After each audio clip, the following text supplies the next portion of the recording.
Ringo Starr admitted that the Beatles had their issues with one another in a new interview with Dan Rather. No, we didn't get along," the drummer said of the iconic English rock band on May 10th. "We were four guys. We had rows." But Starr said that the drama with the other Beatles, Paul McCartney, George Harrison, and John Lennon, never got in the way of the music no matter how bad the row was. "Once the count in, we all gave our best," Starr explained. "And that was a little later too, which I think it was a natural thing, you know. Suddenly, we've got lives and I've got children, and the effort that we put in because we worked really hard was starting to pale a little, and we always thank Paul to this day."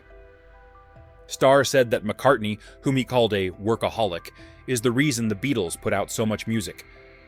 "Because of Paul, who was the workaholic of our band, we made a lot more records than John and I would have made," said Starr. "We liked to sit around a little more, and then Paul would call 'all right, lads,' and we'd go in." The Beatles released 12 studio albums between 1963 and 1970. They are still the highest-selling band of all time.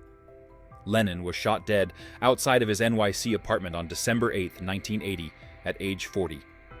Harrison died of numerous cancers on November 29, 2001, at age 58. The issues between the band members were recently highlighted in the new book, All You Need Is Love, The Beatles in Their Own Words, featuring an extensive oral history made up of candid interviews with best-selling author Stephen Gaines and Peter Brown. Harrison described Lennon as a piece of shit in the book. He also said Lennon was so negative about everything and nasty to the band members. Starr said in the book he was pleased when the Beatles broke up in 1970 after weeks of fighting. "It was time," Starr said. "Things only last so long." After decades went by with no new music from the Beatles, the group released their final track, Now and Then, last year. Lennon and Harrison were featured on the song thanks to the help of modern technology. It was the band's first tune since 1996's Real Love, which was written and first recorded by Lennon in the 70s, when he was living in the Dakota Building on New York's Central Park West, where he was murdered.